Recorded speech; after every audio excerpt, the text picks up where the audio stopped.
In a laneway, a man's face looked up. In his hand, a paper cup.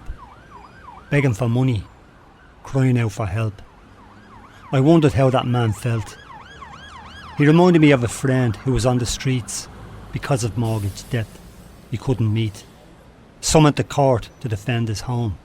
Shaken, scared, he felt alone.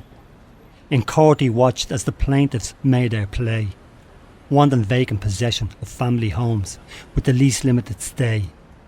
No concern as to how defendants would cope. If an order was given, they may as well be handing out ropes. They wrote in desperation, not knowing what to expect.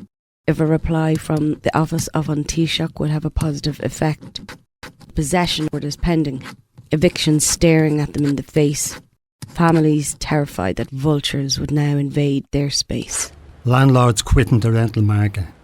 Some TDs and senators opting into the rental market. Irish tenants on their knees, informed by landlords that they must leave. Some sleeping on cardboard boxes, others sleeping in cars and tents. Thousands of Irish citizens cannot afford the massive hikes in rent. Repossession of family homes, mothers, fathers, children scared and left alone. Our children's inheritance stolen. Eviction, the price families pay. Their homes sold to vulture funds, while families are threatened with prison if they stand in their way. Irish citizens locked up in Mountjoy for refusing to hand over their homes, separated from their children, incarcerated but not alone. With a hunger in their eyes, the defendants' homes their monetary prize. Your Honour, I say that on the 29th of February 2005, a said sum of money was advanced and the said mortgage went live. The defendants broke contract by defaulting on their loan. So I ask that this honourable court make an order that they surrender the said home. The judge looked to my friend and said, "You've heard the barrister for the other side. Do you have anything to say?" My friend said, "Yes, Judge, if I may. I'm just an ordinary family man struggling to make ends meet, trying to make the best of my financial situation after being let go from my employment. I fear for the future of my children and grandchildren, and I worry as to how they will survive and be able to provide for their future families in this crazy upside-down world that we now reside in, where an unelected few have direct access to the ear of many elected politicians. I put it to you, Your Honour.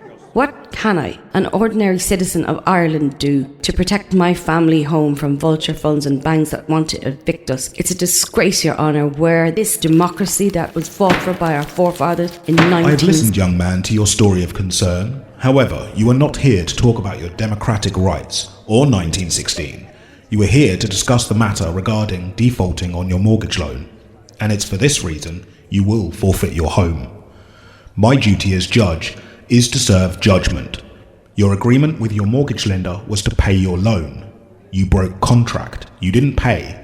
This is why you are standing here in front of me today. Do you understand? I am granting an order for possession with a stay of 6 months, with costs to the plaintiff. Be advised, once the stay expires, the plaintiff will instruct the sheriff to take possession of said property. Do you understand? Landlords quitting the rental market.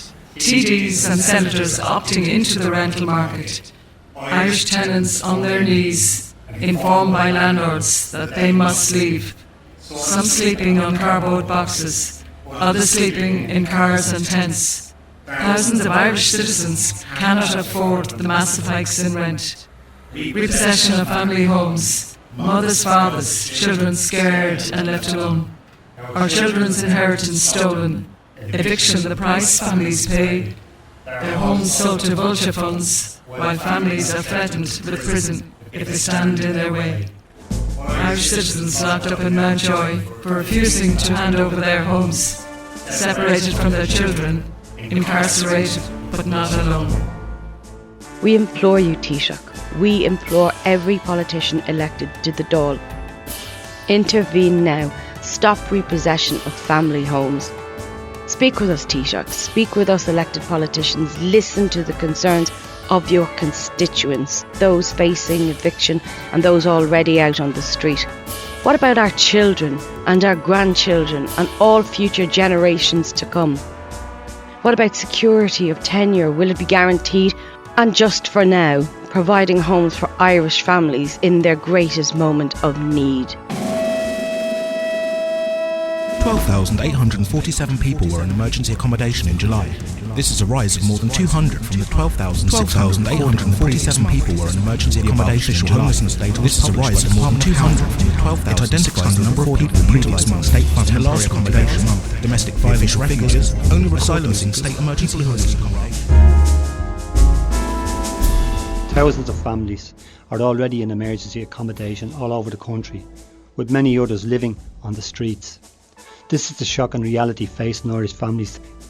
If you or a family member are affected by homelessness, write to the Taoiseach's office or to your local sitting government representatives and opposition TDs and remind them that the homeless crisis that we are experiencing now has spiralled out of control on their watch, and that you are writing to them to express your concerns and to ask them what they intend to do to address this situation once and for all. And remember, you are not alone.